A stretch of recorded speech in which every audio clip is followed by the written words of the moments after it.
Can we do the prayer? Am I audible? Is it mute? Is it in? You are audible, and we Thank can. you. Thank you, dear. Thank you so much for answering. Good buddy.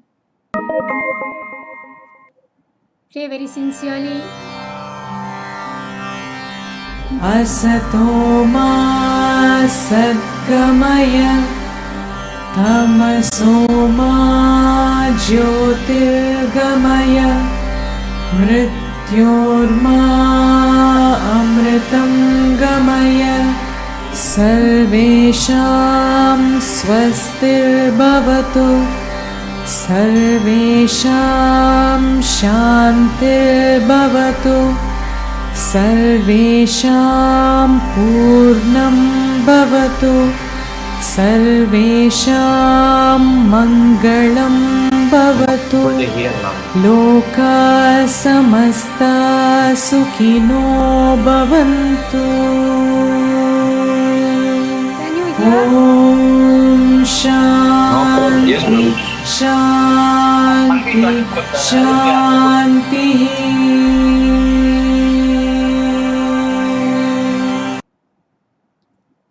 Okay, students, are you able to hear whatever was given? Prayer? No, ma'am. You didn't hear the prayer? No, ma'am, I can't hear itself, ma'am. Oh my God, what is the testing time for us? Yes, ma'am, I'm able to hear your voice. But you didn't hear the prayer, huh? Yes, ma'am. Oh my God, but you saw the video, no? You saw the video and the message given below? Were you able to see? That time I was able to see. Okay, let us now go for our important thing.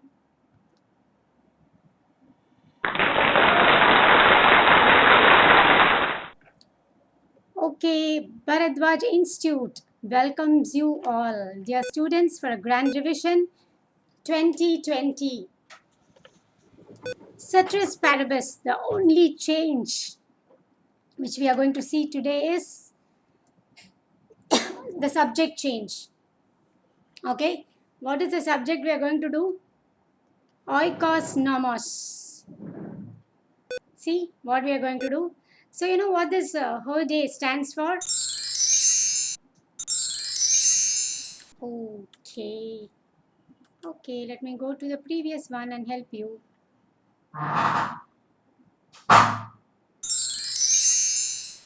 Let me go to the previous one and help you.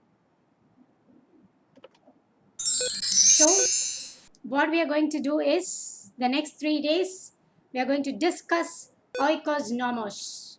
Okay? There itself, there is a question which you have to address, a template question. They're going to ask you the very first question in your paper could be on the origin of the term economics. The very first point, the very first line, ceteris paribus, could be a question. All right? And do you know what this letter means? Hoide. Have you heard of the term hoide? Yeah? Please interact. No, ma'am. It means today.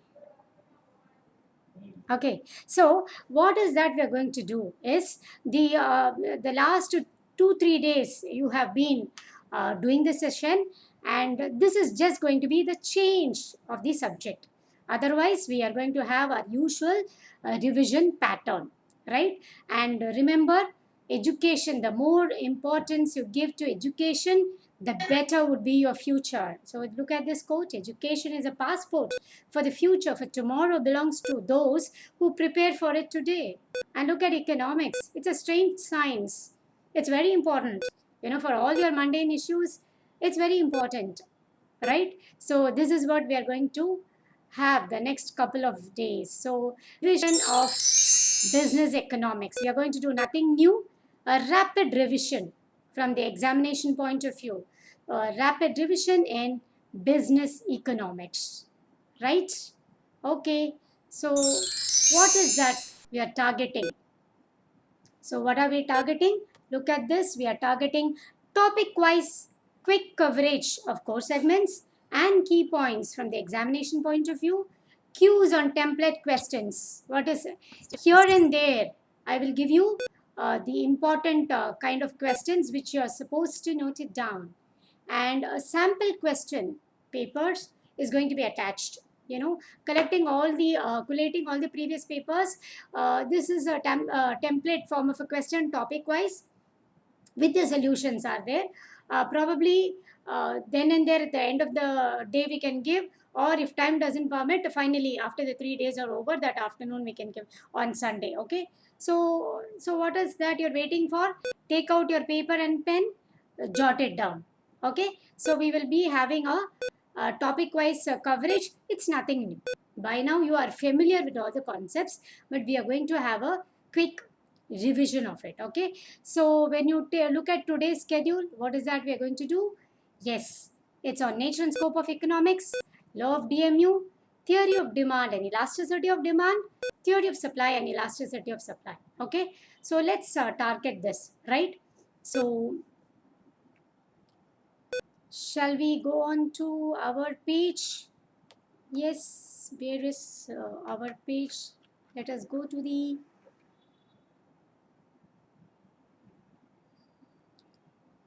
So, then and there, when we say that something is very important from the examination point of view, you can note it down, right?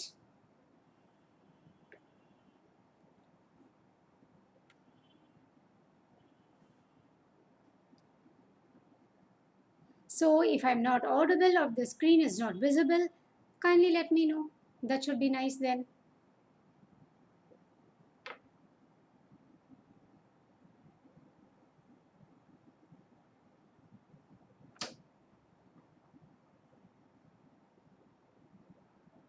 Screen is visible now. Thank you.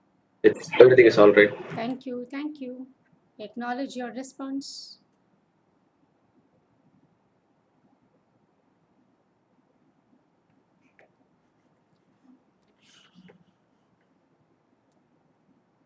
What's happening, baby?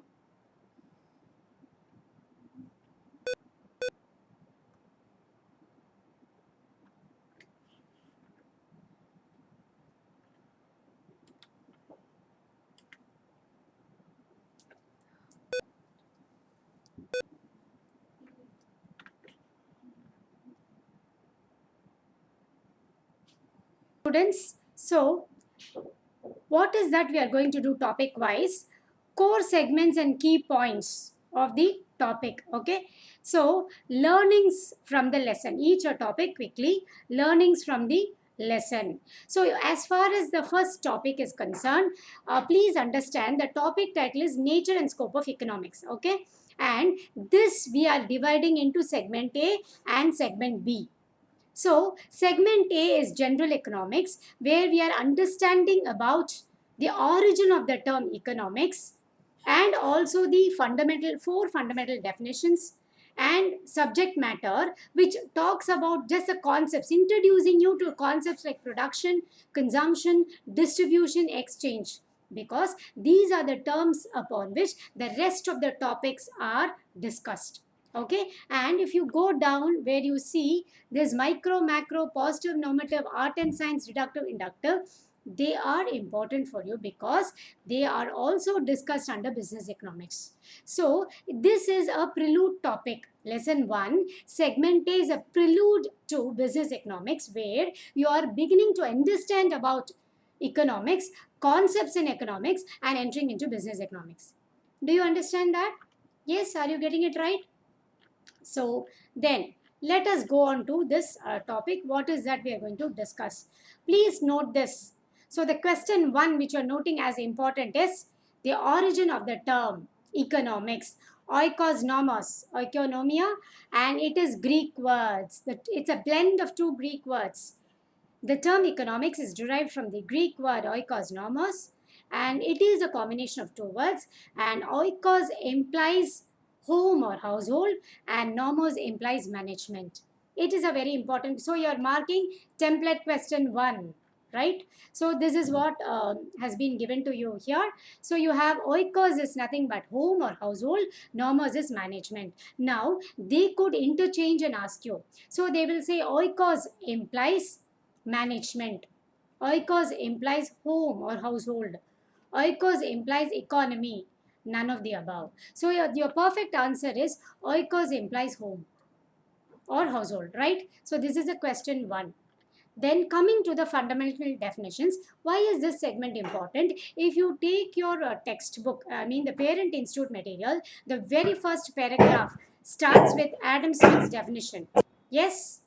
Yes or no? The very first paragraph starts with Adam Smith's definition, right? So here we have to know the 4 fundamental definitions we have to know, because the question can be in and around. Okay, the question can be in and around. So that is why this is very important. So I've given you a glimpse of 4. So you shouldn't feel that it's out of syllabus. Certainly not, because the term scarcity is there in your Parent Institute material. Okay, right? So it talks about, and we are dealing with Alfred Marshall's n number of laws. So you have to know all these 4, right? So wealth definition, welfare definition, scarcity definition, and growth definition. Who has given? So wealth definition given by Adam Smith, and his important work is also given there. An Enquiry into the Nature and Causes of Wealth of Nations, published in the year 1776. So with the publication, it's been given, and welfare definition given by none other than Dr. Alfred Marshall, and the publication name is Principles of Economics, published in the year 1890, right? And then you have scarcity definition given by Lionel Robbins, and what's the title of his work? An Essay on the Nature and Significance of Economic Science. And finally, we have growth definition given by Paul Samuelson. The name of the publication is Economics and Introductory Analysis, in the year 1948. So kindly students have an idea. So questions in and around, we say, right? So in which case this segment is suggested for you. And here, if you notice, something is given as who is the father of economics. Questions like, please note that you can have after oikos nomikos, your second question is like, who is the father of economics? We say Adam Smith. Or it can also be asked as, who is the father of classical economics? Okay, both the cases your answer is Adam Smith. Then who is the father of neoclassical economics? Quite probable. And you have none other than Alfred Marshall. He is called as a father of neoclassical economics, right? And third one is Lionel Robbins. Okay, leave that. And okay, fourth one is a growth definition. So in the first 2, you are learning who is the father of economics, Adam Smith. Who is the father of classical economics is also Adam Smith. Father of neoclassical economics is Alfred Marshall. And father of modern economics or macroeconomics is Keynes. It's cited a little later, so that much you're learning. Okay, and look at this, all the 4 definitions I've quoted for your reference. So economics is a science which inquires into the nature and causes of wealth of nations, given by Adam Smith. Welfare definition: economics is a study of mankind in the ordinary business of life. It examines that part of individual and social action which is most closely connected with the attainment and with the use of material requisites of well-being. So he was the one who brought about the materialistic perspective of economics.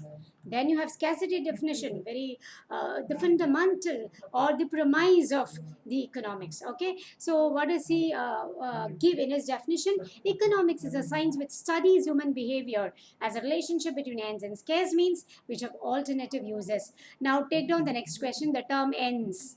The term ends means wants. The term ends means wants. Is that clear? And scarce means which have alternative. Yes. Ends means what you told, Wants. ma'am? W-A-N-T-S. Wants. For wants, Wants. Because of repeated question, so you have to know, right? Yes.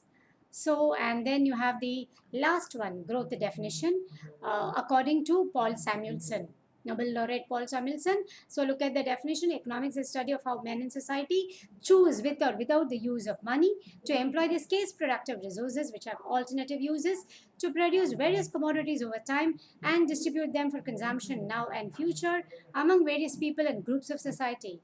It analyzes the cost and benefit of improving patterns of resource allocation. Now, my dear students, please understand that you are not going to be questioned on the definition, right? We are only telling you that there is, in all probability, they can ask you, they can give you a quote and they can ask you who gave this definition. So, what is important for you to know is this. we say no in and around the topic, because the term Adam Smith, Wealth of Nations, all this is there in your book. Now, before closing this segment, please take down the next important question is, before the publication of Wealth of Nations, economics was called as political economy. Right? It is there, very much there in your parent institute material, quite probable. So the discipline of economics as a science, or the term economics, got into usage after Adam Smith's publication of Wealth of Nations. Right? So prior to economics, how was it called? Political economy. Note down that. So have you all noted down the questions from this topic? Yes.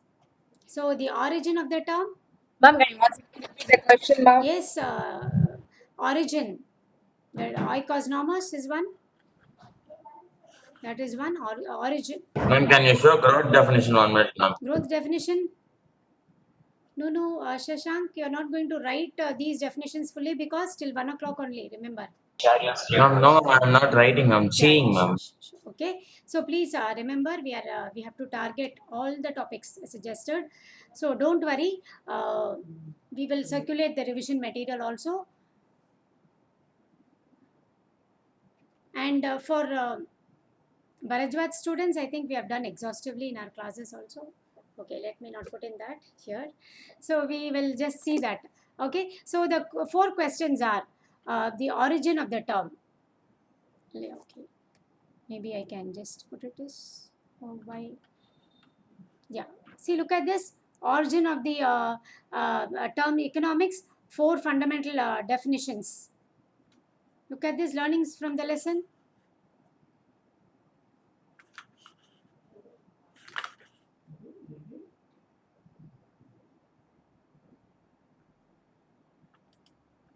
Yeah, so look, note this point, this is the one.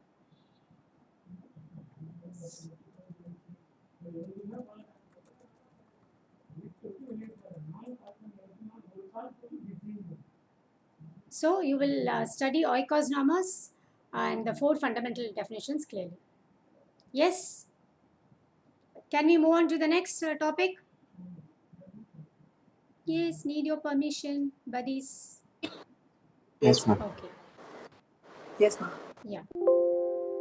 Let me move on to the next important topic. So these are all, see, these are all prelude. For the sake of you to have conceptual clarity, these have been added for your study, right? Now in the second part, see, we are still in the lesson 1. So I'm concretely giving you what you're going to learn in that particular topic. Okay, so we'll have no issues, not to worry.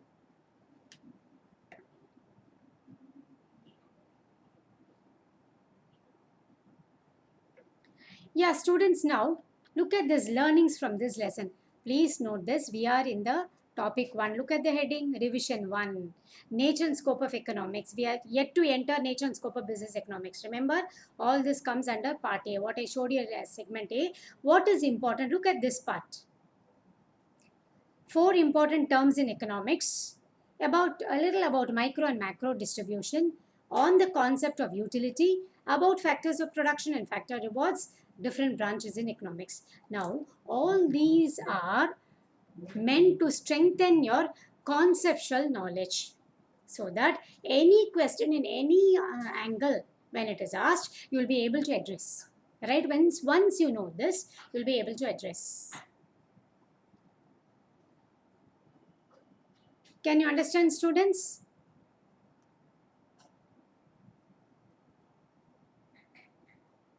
Yes. Okay. Have you taken down this? So now what is that? What is the thing you are going to hear learn is, what are the 4 important concepts here? Production, consumption, exchange and distribution. Okay. 4 important concepts are, because you are having production analysis, you are having consumption behavior, utility analysis, all comes under that, right?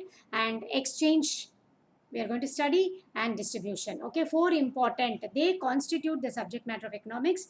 And production. Look at the term production. It's where you're getting introduced to factors of production, land, labor, capital, organization, And what are the rewards for the factors of production? Okay, land will have rent, labor will have wages, capital will have interest, organization will have profit, because by organization we are referring to entrepreneur, right? So look at the meaning of the term production. Production involves creation of goods and services by using the factors of production. Now look at this, students. For this, what is the question which can be asked is, they can give you 4 explanations on the term production or consumption or exchange or distribution and ask you the right one.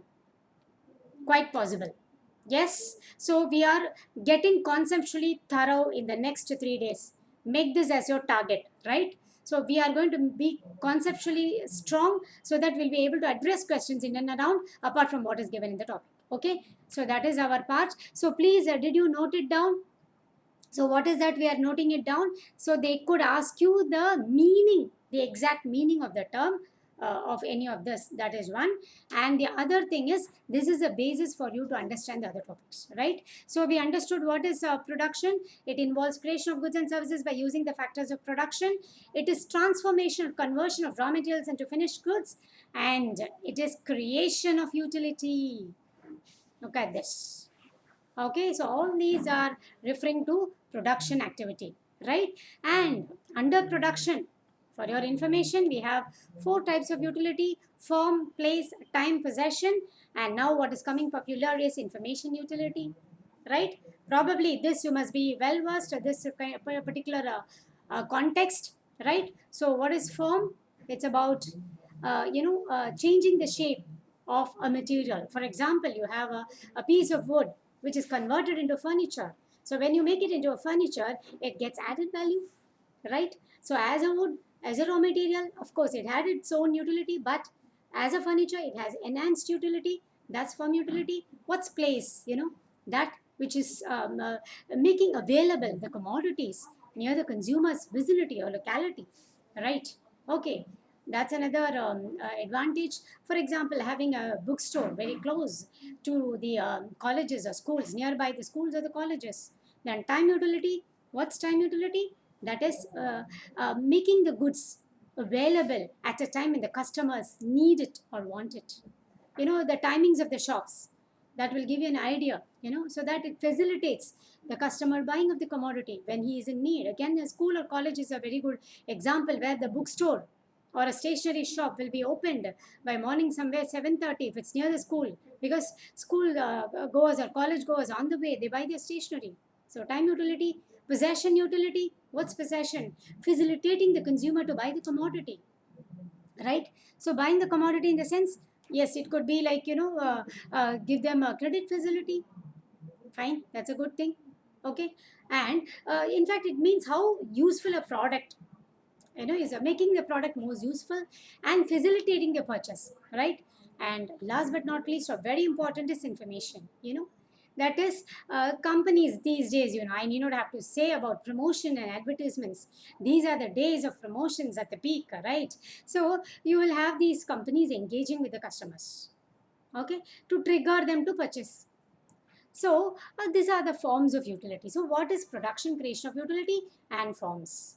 So in economics, you have wants as a base, efforts taken, and you get satisfaction. Now that's how it goes. Come to consumption. Look at this point. Very important. It is act of final purchase for the usage by the individual. It's an act of final purchase for the usage by the individual. And one common thing which they can ask is here. See, look at the example given. If a consumer buys a car, and uses it for himself, that's consumption. But if he's going to use it as a cab, it's a source of livelihood, whether it is car or house. If I'm going to occupy as a consumer, I'm going to have it, it's consumption. But I'm going to make money out of it, it's an investment. Right? The small difference between consumption and investment. Right? Exchange. Of course, in exchange, I just want you to get introduced to the term barter. Because quite possible they can ask you the question on barter, because we all know it's an exchange of goods for goods. It's a very important system which was being followed.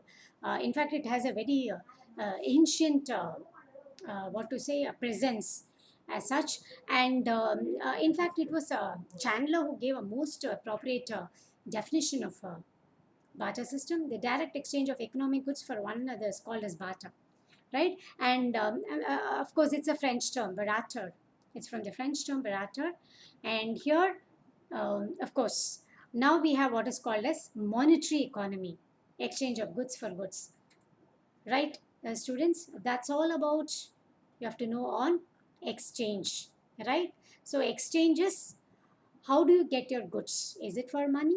Is it for goods? So earlier we had barter where we exchanged goods for goods, and now we have monetary economy where you have the goods and services getting exchanged for money. So price is a determining factor to facilitate exchange of goods and services for money, right? Distribution, it's a very important segment, okay, because we are now getting introduced to the terms micro and macro. The favorite question of the examiner, something on micro and macro is there, and this is also we are discussing under business economics, right? So here what are you understanding now? The subtle difference between micro and macro distribution, that's important. Subtle difference. When you say micro distribution, it implies factor price fixation. Okay, when we are fixing the payments for the factor services that are hired, it's called as micro distribution. It comes under micro distribution, right? So payments to the factors of production are referred to as factor rewards or factor payments, right? So how can I produce a commodity? By using factors of production. So I am hiring factors of production. Yes, when I'm hiring factors of production, I have to pay them, right? So when I pay them, that fixing of the price comes under micro. Then what is macro? So what is the proportion of that factor payment in national income? So determination of the relative shares of the factors in total income comes under macro distribution. So how much of the national income goes in the form of profit, rent, interest and wages? Do you understand, students? So in distribution segment, what are you going to understand? What's your key point? So you're going to just know that it's nothing but in economics, distribution implies sharing of income among the factors of production, because factors of production are hired for producing goods and services, right? Okay, so look at the factors of payments and the rewards. This is a very important segment. So note it down, factors of production and the factor rewards is an important question. Okay, one expected question, because you have a segment on factors of production itself. And just to be very careful, a tricky question, micro and macro distribution. Okay, now the next segment is the main branches of economics. What are the branches? Why is this segment given here? Please understand, students, when you are given empirical examples, case examples in the sense when you are taken from one of the fields in economics. For example, you are given an example, taken an example from fiscal economics or taxes. You should know that it comes under public finance. This kind of examples will be there for a segment on positive versus normative, micro versus macro. For those things, they will be given through examples, empirical examples. So you should actually understand under what branch of economics it comes. Yes, can you understand that, students? Can you understand what I'm saying? And now and then I'll ask you, am I audible? It's going to be a unusual question today. Yes, thank you. Who answered me? It's a very good gesture, helping the faculty to... Yes. What's happening now? Okay. Yeah. Now coming to this part, so just have a look at it. No, the name, microeconomics, economic behavior of an individual unit. Macroeconomics, it studies about not about one particular unit, but all the units combined together. International economics, it talks about trade between countries. Public finance, it talks about fiscal economics, that is that which deals with government operations, public revenue, public expenditure, public debt, financial administration, budget, all these, right? Monetary economics, it deals with money supply, RBI, central bank, etc. And development economics, that which emerged as a discipline after the Second World War, because when most of the countries came out from the the colonial rule. In fact, each country required their specific. Yes, Ma'am, yes, yes. ma'am, development banks come under development economics or fiscal economics. Uh, when you talk about, look at what is this? When we are talking about fiscal economics, we are talking about operations of the government. Get that clear, okay? It will be public revenue, public expenditure, public debt, financial administration. Okay, so that will be there. Fiscal economics will deal with operations of the government. It will be clearly taxes, public expenditure, public debt, budget, financial administration. It will be clear cut given to you. Ma'am, so development banks will come under what? Monetary economics. Okay, okay, ma'am. So public finance. Monetary economics. See, separately you have. Yeah, please. Okay, Somebody is ma'am. not muting. Please, Ah, please. yes, ma'am. Background noise. Monetary economics will deal with money supply, RBI, central bank tools, right? Okay, and development economics basically deals about growth and development strategy. See, it will be given like poverty, unemployment. See, with the examples I've given you, these examples are also taken from from your previous things only. So it is like these are the prominent examples which come under each branch. And I'm sure you all understand there's also overlapping. Looking at the sentence only, you can actually justify the branch, but still the main Q aspect is given to you. Likewise, health economics, environmental economics, urban and rural economics, these and all, as you see itself, you can just understand. When you talk about urban, when you talk about rural, when you talk about environmental health, it's apparent. Now, please, students, let us understand this revision. Why am I discussing this branch? If that is a question, please understand, for you to do your case examples better. And basically, when they are going to ask you about positive and normative and all, no, that segment, you will find the examples coming from different branches in economics, so that you will be able to relate an answer. Okay, so what have I learned in this part? This is what we are going. This is how we are going to end each segment. What I have learned in this part. Look at this, students. 4 important terms you have learned: distribution, production, consumption, and exchange. So clearly the meaning, with the meaning. Okay, 4 important. Micro versus macro, the subtle difference between the two. Micro is factor price fixation, macro is distribution of the relative shares. Okay, and utility, the concept of utility, we are telling it's very important, and different types of utility. And remember, production also is nothing but creation of utilities. And we learned factors of production and factor rewards. And finally, you were introduced to branches in economics. The reason is for you to understand the empirical examples which will come in your later segments, and relating to which branch, and accordingly able to answer.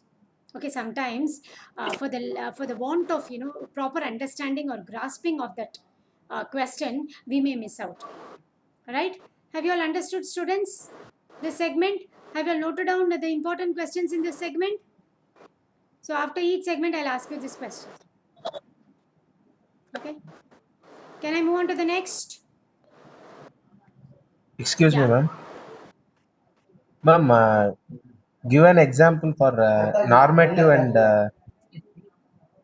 this one, positive Yeah, and we will go normative. to that topic. That's done as a separate part. We are going separately that. Oh, That's the okay, next ma'am. part. I'm going to separately micro, macro, positive, normative, deductive, inductive. I'm going to introduce you because they are discussed under business economics. Okay. Oh, okay, ma'am. Yes. Okay. Sorry for No, it. no problem. Go ahead. Very happy that you're asking. You're interested. I'm happy by your interaction.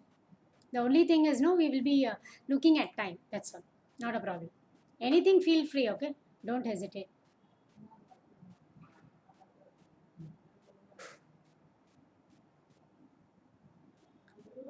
So make sure that you're jotting down what is said as important question. Okay, students, for each part you have to do that. That's how we are making this revision. And till part 5, what we are doing is strengthening you to attend any question in business economics, you know. So in and around you can attend. If you do these topics, you become conceptually very strong. Understand that.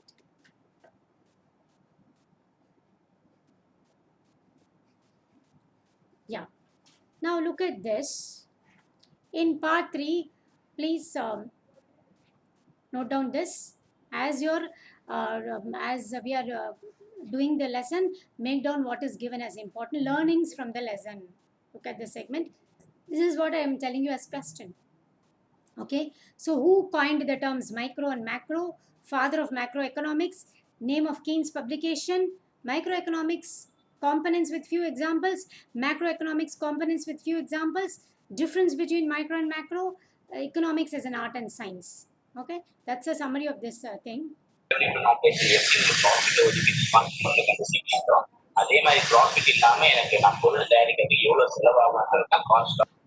What is this? I'm hearing some noise in the backdrop. Simultaneously, you're doing another subject also. Huh? Okay, buddies. College class, ma'am. Hello, don't go there today. Concentrate here. Okay. On பண்ணி வச்சிட்டேன் அவ்வளவுதான் ma'am. Okay, please, sir. Do this here. Focus on this. We are helping you out now to study. Okay, yes. Come quickly, students. Take the next question. Important question. I'm telling you the question, okay? So, Ragnar Fresh coined the terms micro and macro, and they are derived from the word language Greek. So, the terms micro and macro are derived from the Greek terms micros, which means tiny or small, and macros, which means big or large. Okay, name of the economist, look at it. Ragnar Fresh coined the terms micro and macro. Note it down as a question because it is asked. Now, who is the father of macroeconomics? John Maynard Keynes. Please look at this. See, if they ask you father of economics, Adam Smith. Father of classical economics, Adam Smith. Father of neoclassical economics, Alfred Marshall. Father of macroeconomics, or father of John Maynard Keynes. or it will also be father of modern economics. Right. Okay. Right. Ma'am, your voice echoing, Because ma'am. somebody is unmuting. That's the reason. Is it okay now? Father of microeconomics is No, ma, you don't have segmentation like that. See, economics, the 3 branches are classical, neoclassical, modern. Classical, neoclassical, modern. Okay, so Classical is Adam Smith, no, ma'am. fantastic. Neoclassical, Alfred Marshall. Modern economics or macroeconomics is John Maynard Keynes.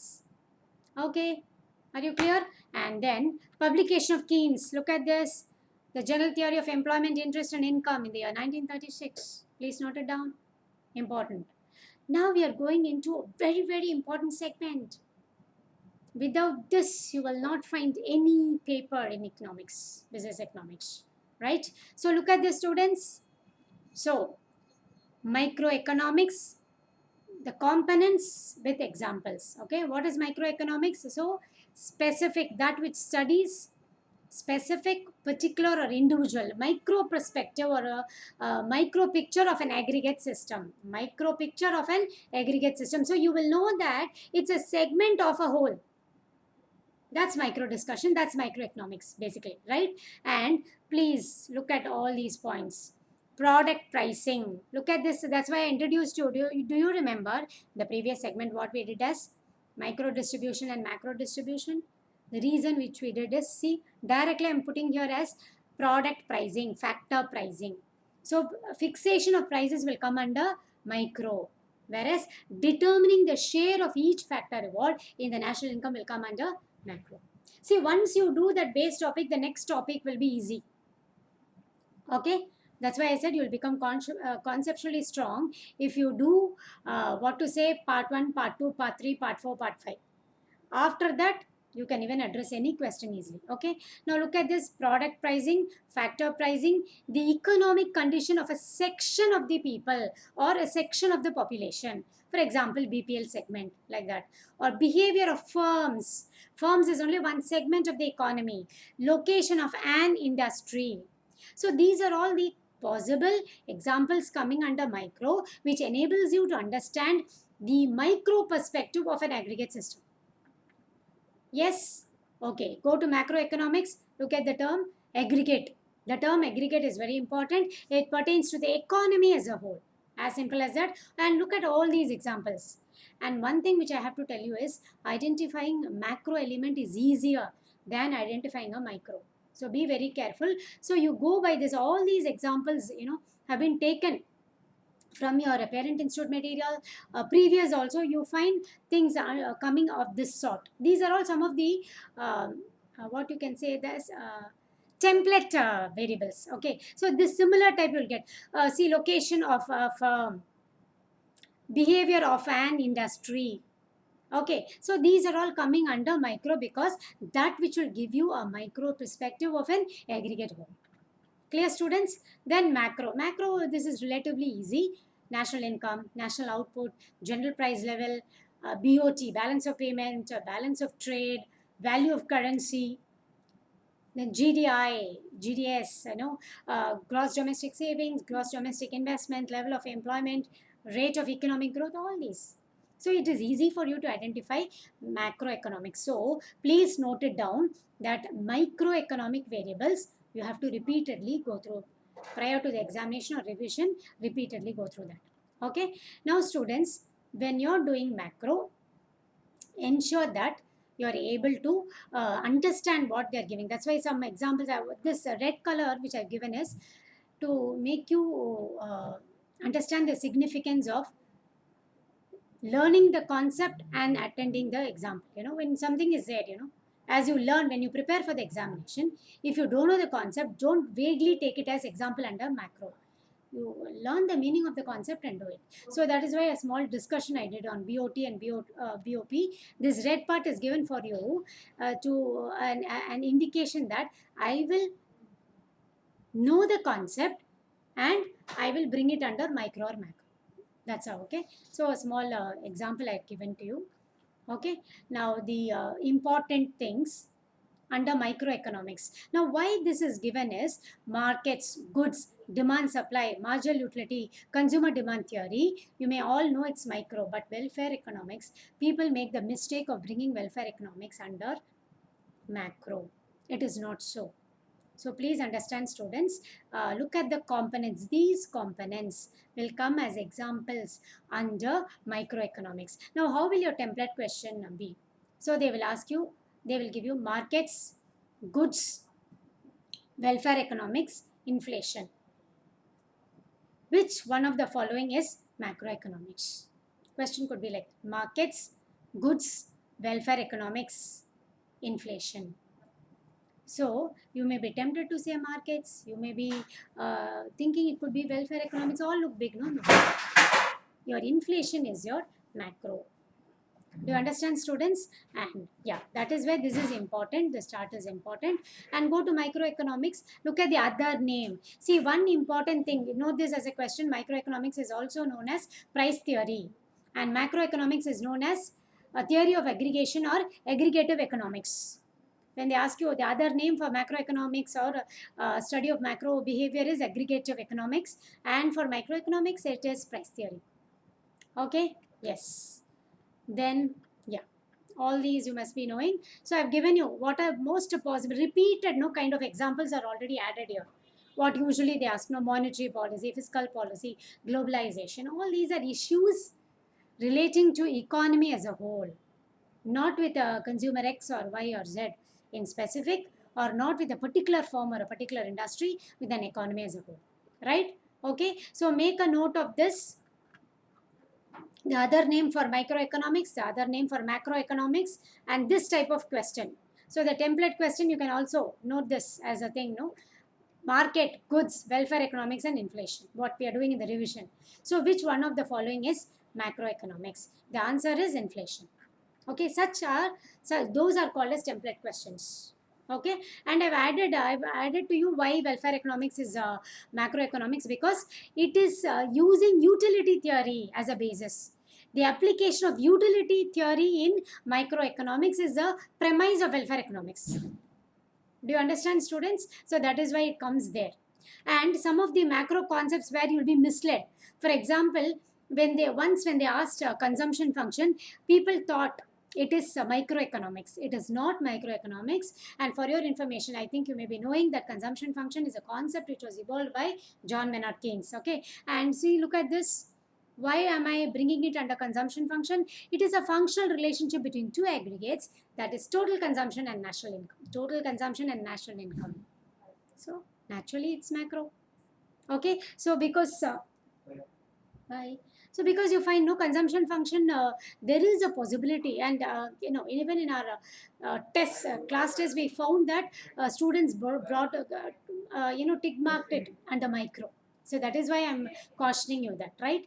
Business cycles, likewise. So business cycles, people think it's about a business. No, it's about a wave-like movement which is going to affect the economy as a whole. It may lead to a period of prosperity. It may lead to a period of depression. Okay. So here again, I have given you with the chart and with the terms. There do you see peak, recession, depression, and all these things? Why have we given this? Again, for me to tell you that know the meaning of the term, and then see when you prepare for economics. Okay, as you look at the questions and you're preparing, if you're not understanding the term, learn the term. Learn the term and then attempt the question. It's not like, okay, business cycles come under macro, fine. Consumption function comes under. So for macroeconomics, repeatedly I'm telling you that the terms could be like balance of payments, business cycles. Maybe it's like a term you're new also. So fiscal policy, monetary economics. So like that, some people, okay, monetary economics, yeah, it comes under the macro. Fiscal policy comes under macro. They may not know what the term fiscal implies. They may not know what business cycle implies. So I'm just indicating you. In the revision, I'm telling you that as you're learning the questions, please, if you're stuck up anywhere with the concept, first know the concept, address it. It'll help you. Okay? Yes. So again, these are all, what we saw, what you're going to learn in the lesson. Like I told you, Ragnar Frisch. And this is again, students will make mistake, they will say that who coined the term macro, they'll say John Maynard Keynes. That's a usual error. So the term macro and micro was coined by Ragnar Frisch, whereas who evolved macroeconomics as a discipline is Keynes. That's why we call it as Keynesian revolution, right? And in fact, the Great Depression of 1930s brought to forefront the important role of government in addressing the issues of the economy, where private sector is unable to address these issues. And that's why we call it as a Keynesian revolution. Prior to that, we had the role of government was there, but minimum. Is that clear, students? And yeah, here again, this jargon, to introduce you to this jargon, importance of macroeconomics in solving some problems. So look at this, microeconomics helps in determining the prices of the product along with the prices of the factors of production, whereas macroeconomics helps in maintaining the stability in the price level and solves problems like inflation, deflation, reflation. Again, a term like this, if it comes in a question, you may not know what is reflation. That's why I'm saying you learn what is reflation and then address the question. So I think I've given you a note on reflation. So basically what is reflation is, it's economic recovery. Okay, when the prices have fallen, below the trend line, to prevent the economy from decelerating into the severe deflationary, depression grips. This measure is taken.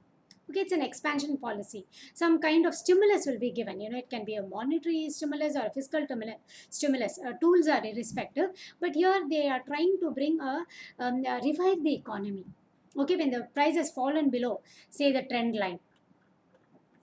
This is the trend line, below the equilibrium, and prices have fallen, so that the economy does not go into grips of trough or depression. Clear, students? So yeah, then macroeconomic objectives also. This little chart, so you'll understand all these are macro terms. pertaining to the economy as a whole. That's what you have to understand. Pertaining to the economy as a whole. When anything is given on any of this, any example is drawn from this segment, understand its macro.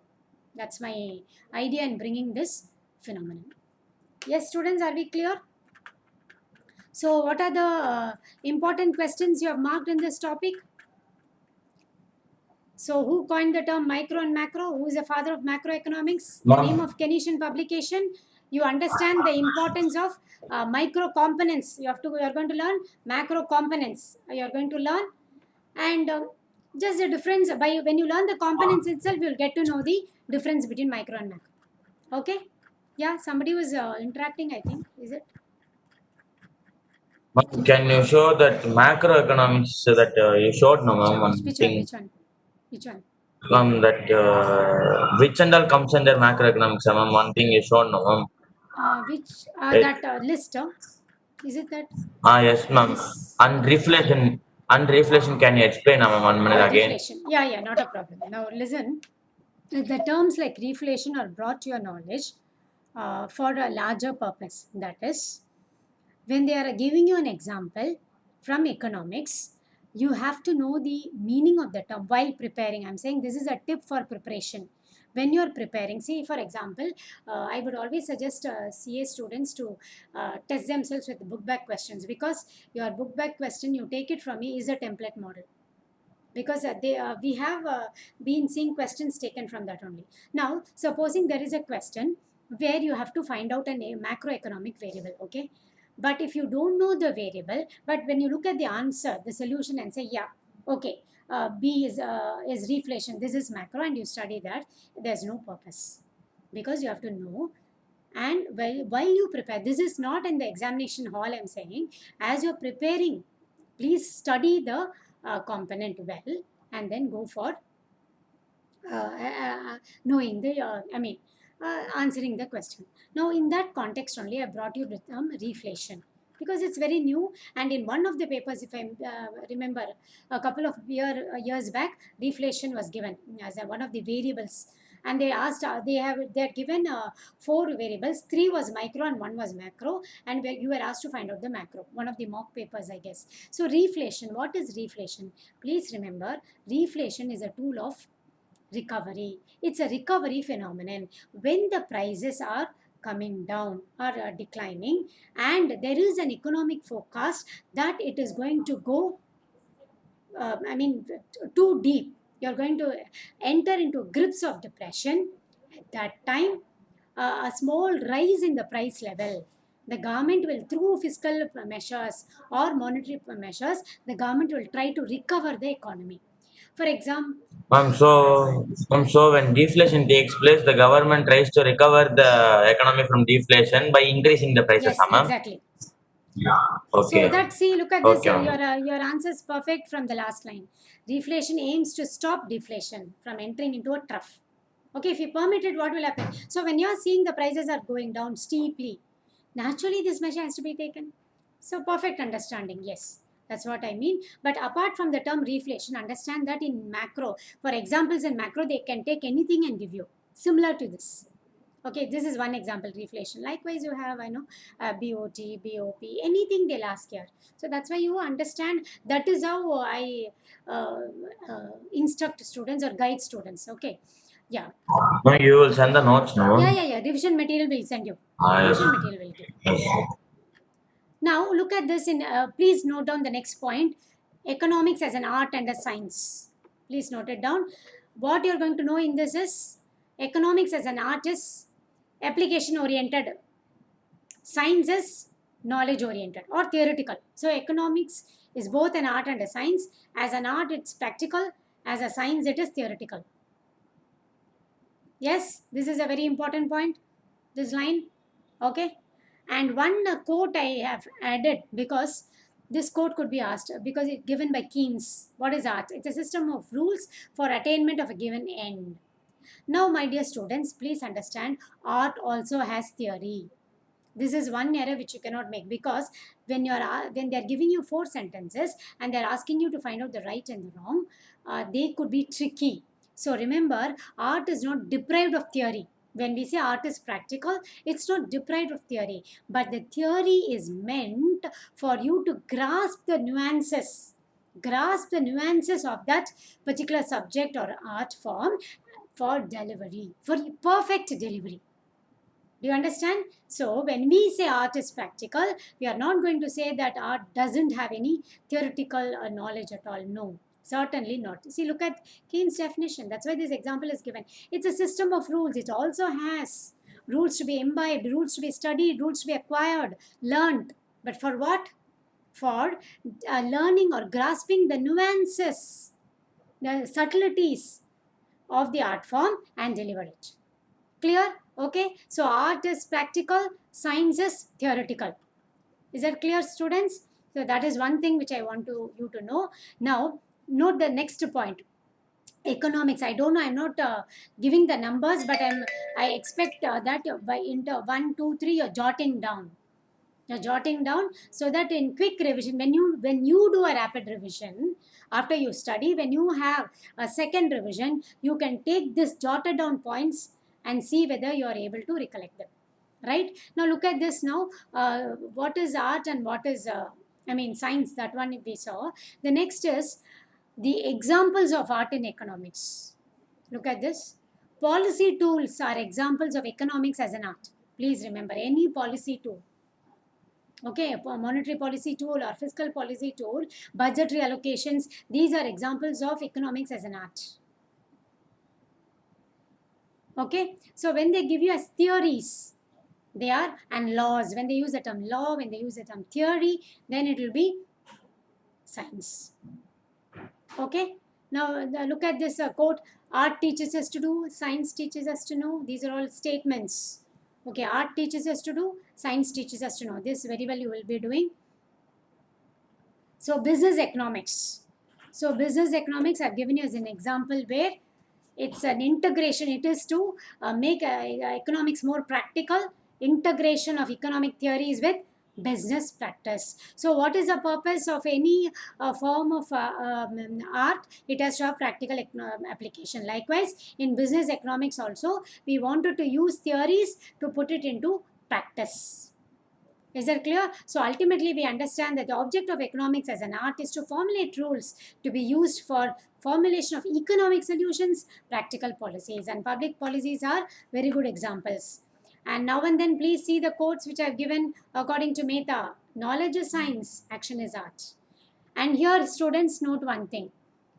Another father is coming here. A.C. Pigou, father of welfare economics. Please note it down. A.C. Pigou, father of welfare economics. Father of welfare economics. Okay. According to Pigou and Marshall, economics is also considered as an art. Okay, father of welfare economics, A.C. Pigou. Have you all noted it?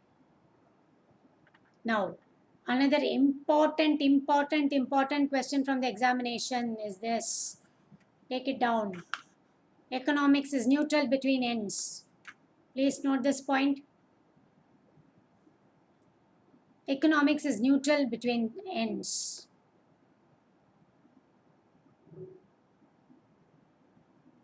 Have you all noted it down? This is also an important question. Neutrality of ends.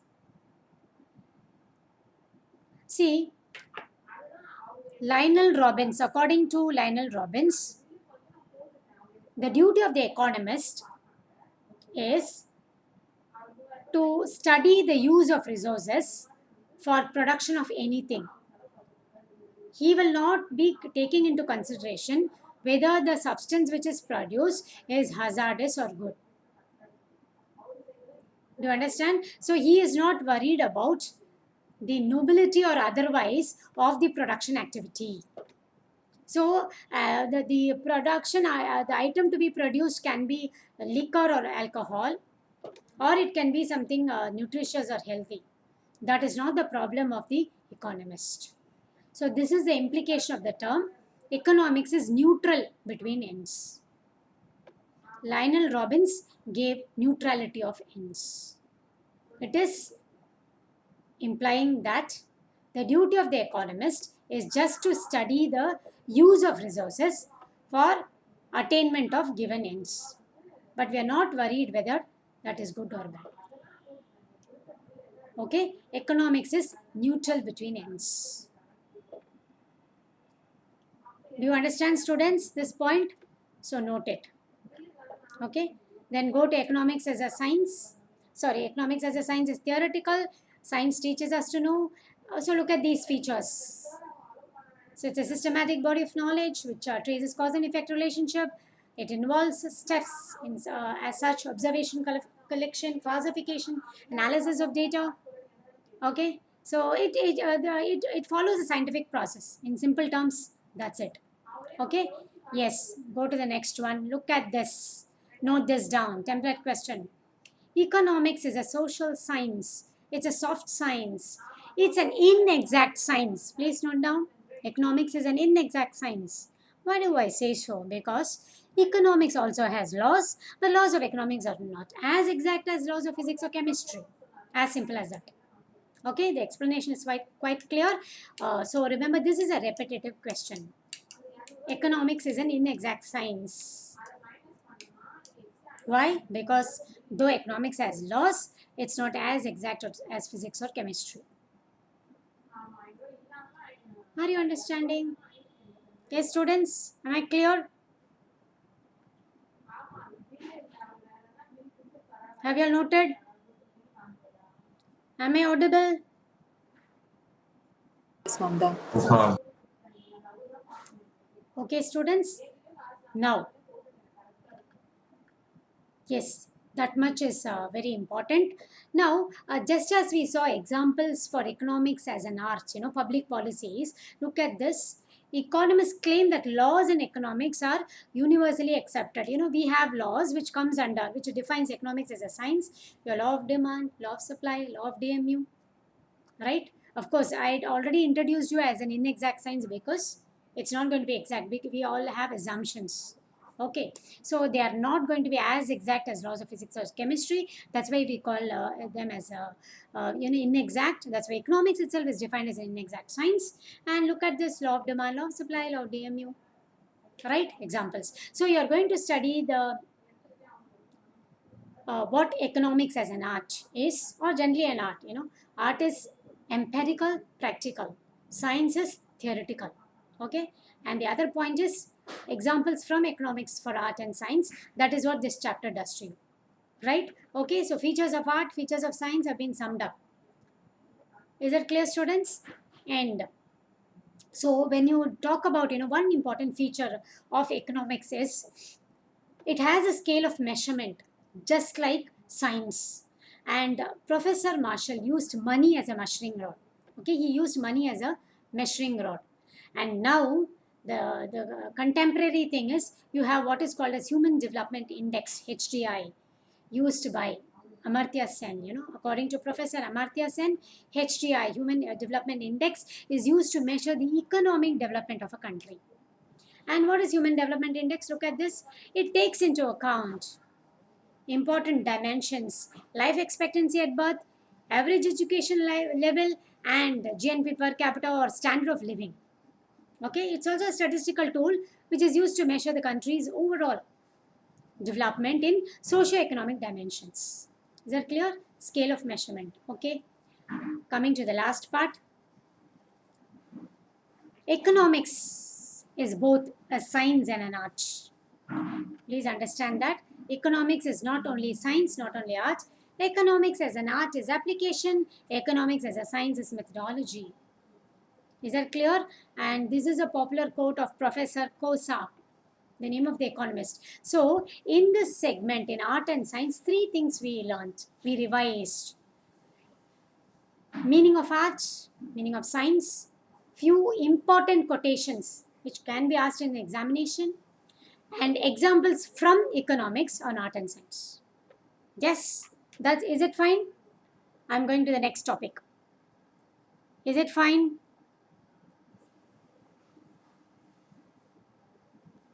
Okay, I'm moving to the next one.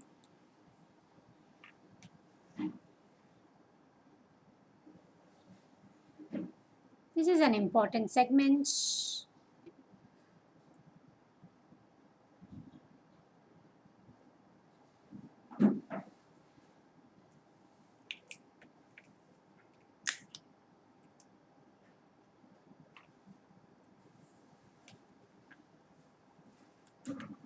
Why is the subject taking a long time to open?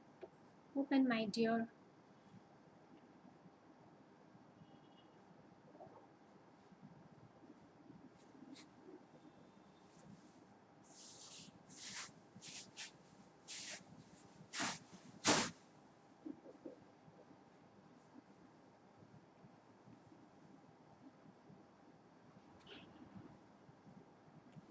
Okay, we are going to go to the next segment.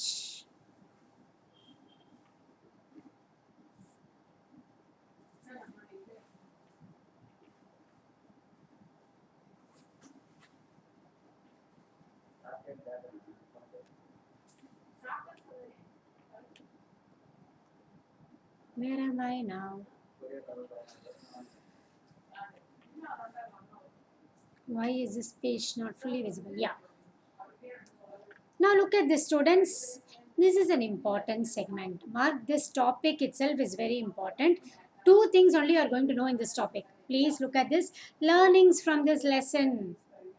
First of all, what defines a statement as positive? What defines a statement as normative in economics? Okay, that is what we are going to look at. What defines a statement as positive? What defines a statement as normative in economics?